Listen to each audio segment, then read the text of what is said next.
Hey folks, let's talk a little bit about what we got into today.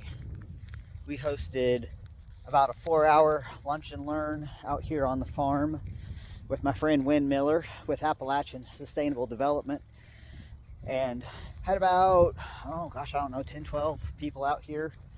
Helped us do a little bit of invasive removal. I'll switch the camera around here in a minute and show you what's up.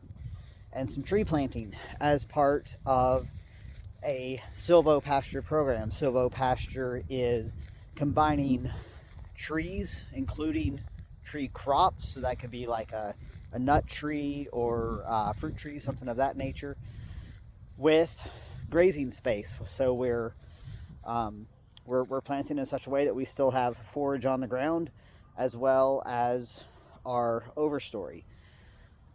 This also, of course, provides shade for the animals, which is beneficial in multiple ways. So let me kick this camera around and give you guys a look at all the work we got done. All right, now I'm catching this again as usual as the sun is going down, but we have really opened up this tree line. We targeted, for the most part, bush honeysuckle, some privet. We had one cedar limb that was almost on the ground, so we just had to take that out so I could not keep knocking my noggin in there. A little bit of stuff like multiflora rose, but we cut this, pulled it all out, and this material actually I'm going to turn into a dead hedge. I'll go into more depth on that on another day, but that's going to be an additional technique happening out here for functional reasons, but also for, as part of our teaching tools. So all this brush will be, we've already got it fairly well sorted, but it will be used as uprights. We'll build some uprights and then lay stuff in laterally and fill in that hedge.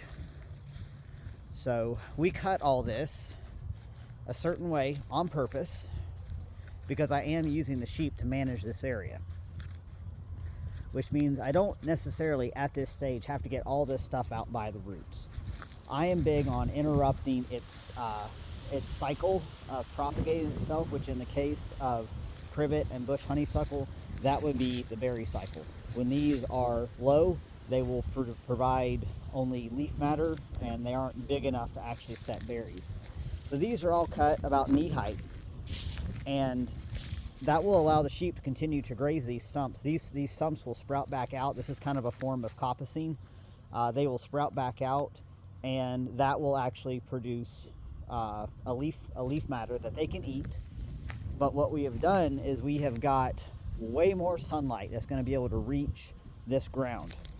And over time, this understory with more sunlight on it and less competition for nutrient will fill in with other useful grazable species.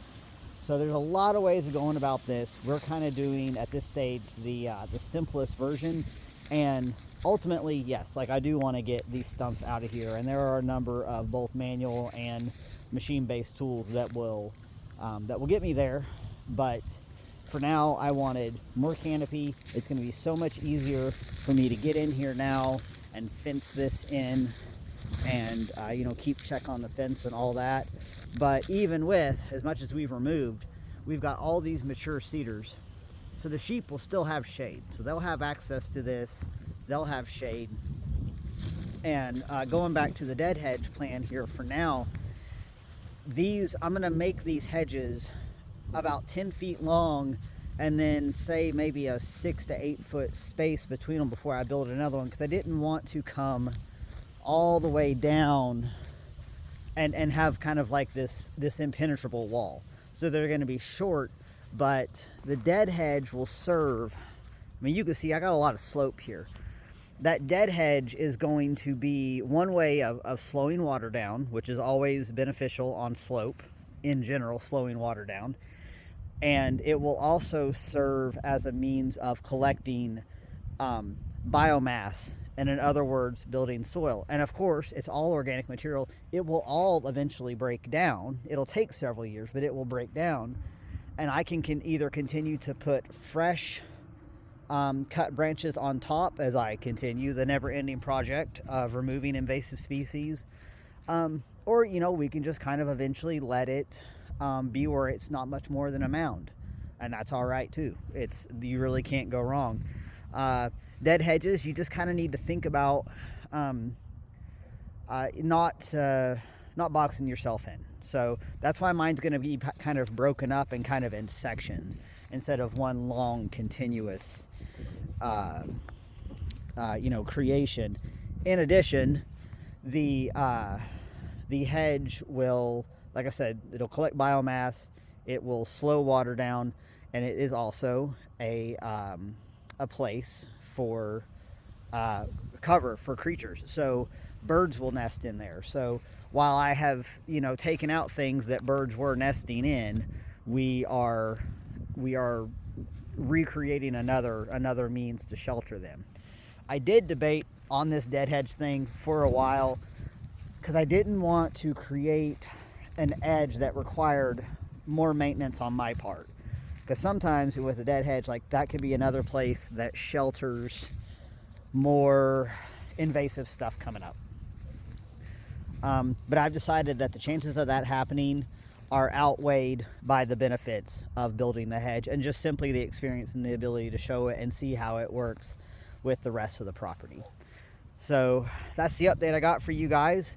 We will have a full-blown video coming out that my friend Sean from Off Grid and Growing has filmed. He's filmed the B-roll footage. He'll be putting that together for us. We really, really appreciate his help on that. So if you're not already following Sean here on TikTok and on YouTube, and I think I'll put this video up on both, that channel is Off Grid and Growing. And if I can help you guys with edible property design, homestead consulting, everything from a permaculture and regenerative mindset, please reach out to me, strongrootsresources@gmail.com, and I'll keep you guys posted on what we're doing out here. Take it easy.